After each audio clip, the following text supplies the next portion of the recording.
ladies and gentlemen, to Kaiju Month here on Reaction and Review. Tonight, guys, I'm checking out a film from 1996. That movie is Gamera 2, Attack of Legion. Now, I don't really know a lot of details about this film outside of the fact that, Gamera apparently is fighting something called Legion. I don't know if Legion is like a name for like one big monster, or perhaps maybe it is a legion of smaller monsters. I have no clue at all. The only thing I know is that this is the second in the 90s Gamera trilogy, which went out of their way to be a touch darker than the earlier Gamera films. And I really liked how the first film in this trilogy turned out. I'm certainly hoping for this one to be as good, if not better, but I have no idea if this thing is any good at all. The only way I'm going to find that out is if I shut up and I push play, and I'm going to do that right now. So, without further ado, it's time to kick back, relax, and check out Gamera 2, Attack of Legion. Okay, I can at least say wow, that was a lot of blood. I was not expecting that kind of spray. Anyway, what I was going to say was, I really like how this new creature looks. Again, I don't know if Legion is the name of just this one thing, or if it's like a whole species of these fucking things, you know, coming to Earth. But still, at least from the one I've seen, it looks really fucking cool. So, guys, I remember when I covered the first Gamera film, well, not first, previous Gamera film, I talked about how the Gauss were kind of small and they didn't seem to pose much threat to Gamera. Well, apparently, the Legion are posing one fuckload of a threat, and they are only about 6 feet tall. But then again, there's also like a few hundred of them, and they're all like attacking Gamera at once. And they're doing a damn good job of whooping up on Gamera. I'm actually kind of sort of surprised. You know, guys, there was something I was not expecting when I fired up this movie. I was not expecting the level of humor that is in this thing. Because, you know, after the previous Gamera film, I thought this one was going to be as grim and as serious. But it really is doing a fantastic job of lightening the mood every so often with some absolutely razor-sharp humor, and I am absolutely loving that. I never really noticed, guys, exactly how frequently Gamera gets his shit friggin' kicked. Just hear me out. In the previous film in this trilogy, Gamera lost one fight, had to spend most of the film at the bottom of the ocean moping and healing. Here, Gamera has been in 2 fights. In both times, he has gotten his shit royally pushed in. Of course, honestly, now Gamera's up and moving around and looking all tough, but that honestly was after he got his shit fucking stabbed up, and the, you know, Legion insect monster just sort of ran off for the next fucking town. So, you know, essentially Gamera looks fucking tough as long as there's nothing else there to pose a threat. Or, you know, he can also get his shit kicked when a flower explodes in his face. And that's one hell of a... Wow, that's a massive explosion. I understand that they were playing up the sheer scope of when this fucking thing goes off, but that's rather impressive. Well, guys, we are now about to see the final battle between Gamera and the, you know, Legion. And, you know, I'm curious exactly how in the hell Gamera is going to beat this thing after it completely just devastated him 2 times prior. But hey, who knows? I'm certainly hoping for this fight to be decent, but after those first 2, I'm kind of having my doubts.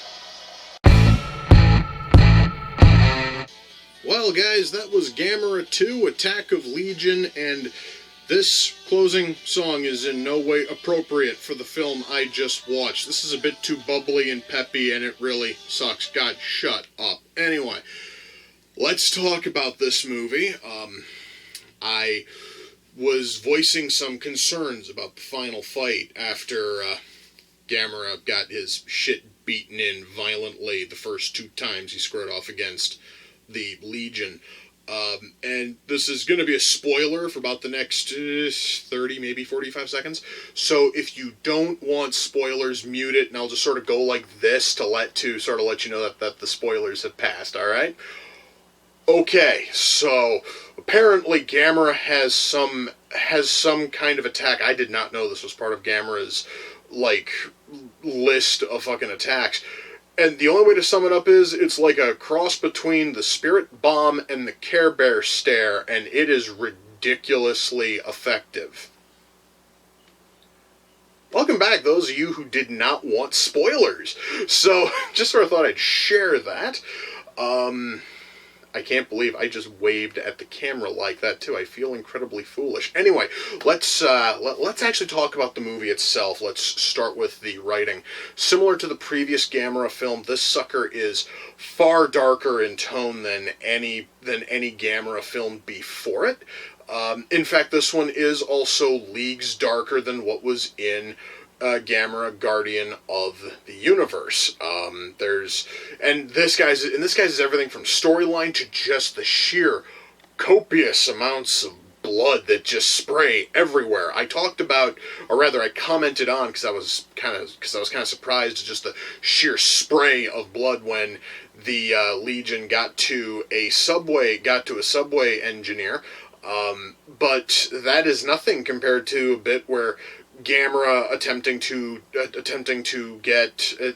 get away from the little parasitic legions who were all over his body, decided to do his little flaming spin takeoff thing and was spraying his own blood all over nearby office fucking buildings.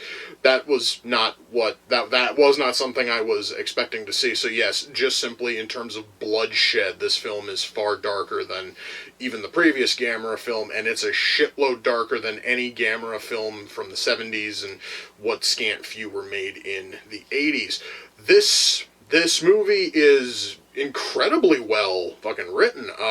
The story is really fascinating. I did comment on how I didn't like the fact that where Gamera came off as this real nasty, imposing threat in the previous film, here he comes off as kind of sort of a bitch as he gets his shit pounded in by the fucking Legion twice, and well, I'm not going to go back into that spoiler area I mentioned before. That honestly could have probably been done a little bit better. We could have maybe seen Gamera do fucking better, maybe, against the fucking little parasitic legion, or maybe have that second fight not be so painfully one fucking sided.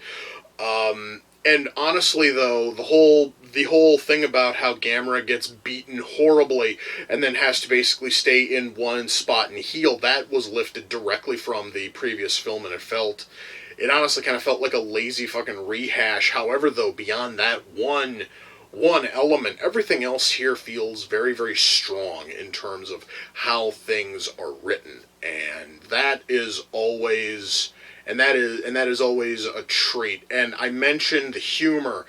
Even though this film is, like, darker than any other Gamera film made, at least up to this point, this was by far the darkest Gamera flick made. They did try to balance that with some brief sparks of really well done humor. Now some of it is visual humor, some of it is verbal humor. I don't know if any of the spoken jokes were actually in the original Japanese, because I was watching the fucking dub. But still, what is there for humor is really decent. Our characters here are very well written. The pacing here is excellent. Honestly, guys, these fucking 90s Gamera films are just getting better with each film. It's making me really I'm looking forward to the third one, because I'm kind of sort of hoping that the quality continues to trend upward.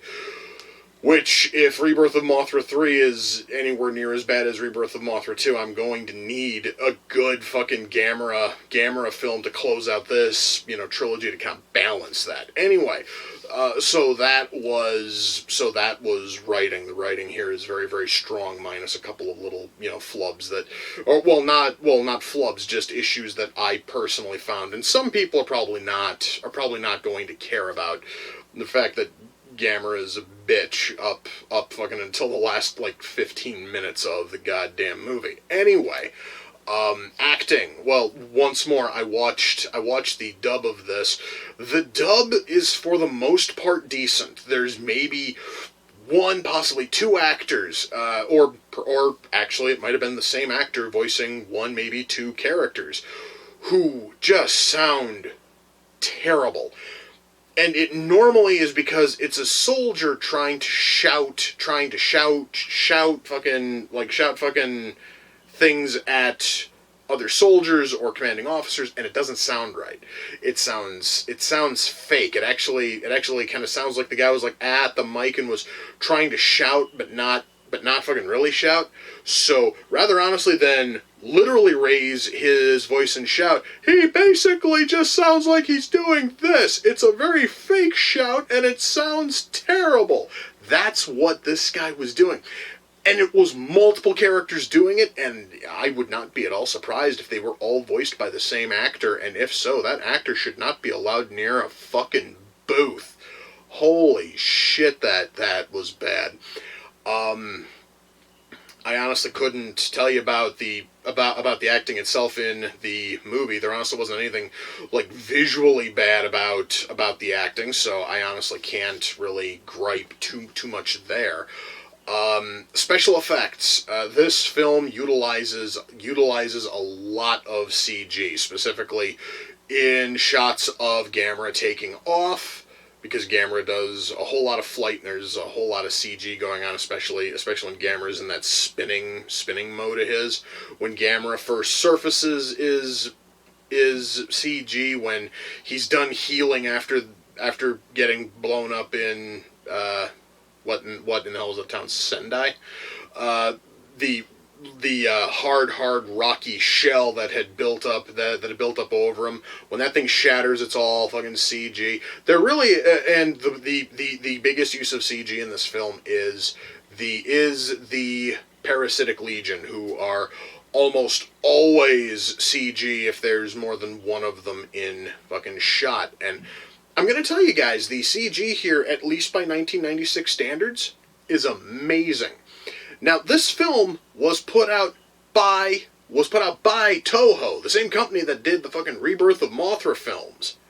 The Rebirth of Mothra films, which I need to mention, have had abysmal CG that I've seen. This came out around the same time. What the fuck happened to Rebirth of Mothra for the CG to be horrible there and to be at least decent here? Holy shit. That just floors me, guys. I'm sorry, I just needed to sort of mention that just because I'm still trying to process how bad the CG was in Rebirth of Mothra and Rebirth of Mothra 2. I will take any reason right now to bitch, even if it's to fucking compare it to stuff from movies that came out around the same time and actually have competent CG.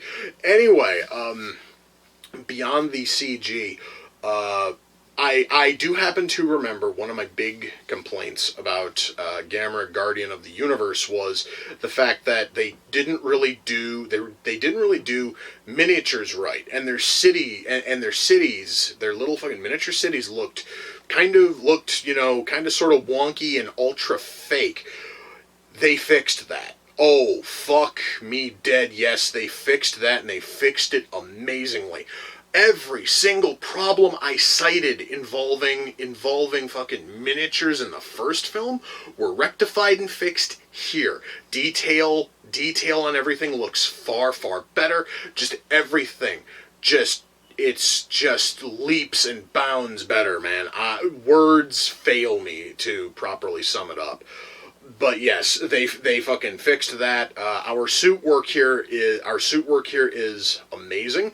Our puppet work, when it's just a single parasitic legion or maybe two of them in shot, is also done very, very, very well. Guys, special effects here are fantastic by 1996 standards. This is far better than I honestly thought I was going to get out of this film. I was pleasantly surprised by how the CG turned out. Music, well, barring that horrific song that was playing over the closing fucking credits, everything else here in terms of music is great. Our fucking score is just as sweeping and awesome sounding as what was used in the previous Gamera film. It's not ultra memorable. It's not nearly as good as what's used in other kaiju franchises, especially the kaiju franchise, God fucking Zilla, but nothing's ever going to top the score of any given Godzilla movie. So this sucker here is at least a good second place for that. But it is still decent. Our camera work here is awesome. Our lighting is spectacular. I mentioned, I believe I did mention, yes, that there were noticeable wires in the previous Gamera film, specifically, and that was specifically on the Gauss when they were flying and all that. There shockingly is no noticeable wires or anything here. So once more, a problem that was in the first film, they fixed in the second. That is amazing. Ultimately, guys, when all is said and done, can I recommend Gamera 2 Attack of Legion? Yes, I can. This thing is better. This thing is better than the Gamera film which came fucking before it. And considering how good that one was, that says a lot here. This movie is amazing, and if you are a fan of kaiju flicks, you almost owe it to yourself to give this thing a watch. It is fantastic. And because this one and the one that came before it were so fucking good, my hopes are set real high when I get around to watching the third one. Oh my god, I cannot wait for that third fucking Gamera film. But I gotta get through two other films first, and I'm not really looking forward to one of those. But at least as soon as I'm done with that one, I can dive right back into some good old-fashioned Gamera awesome, and I cannot fucking wait. If you guys can find this thing anywhere, Netflix, YouTube, Blu-ray, DVD, I don't fucking care. In fact, hell, I can tell you right now, you can buy both this film as well as the other two entries in the 90s Gamera trilogy on Blu-ray for probably about $10. I'm not talking $10 each. I'm talking $10 grand total for all three films on 2 discs. You guys, I'm going to tell you right now, 10 fucking bucks is well worth the cost of one of these things. The very fact that you can get all 3 of them at that fucking price is awesome. So you might want to swing over to Amazon and pick it up if you can't find it on, fucking like Netflix or fucking anywhere else. It's totally worth the money. I certainly am happy that I fucking bought it, because these movies are turning out great. Anyway, guys, with that we come to the close of another reaction and review. Until next time, ladies and gentlemen, take care, and I will see you all in the near future. Peace.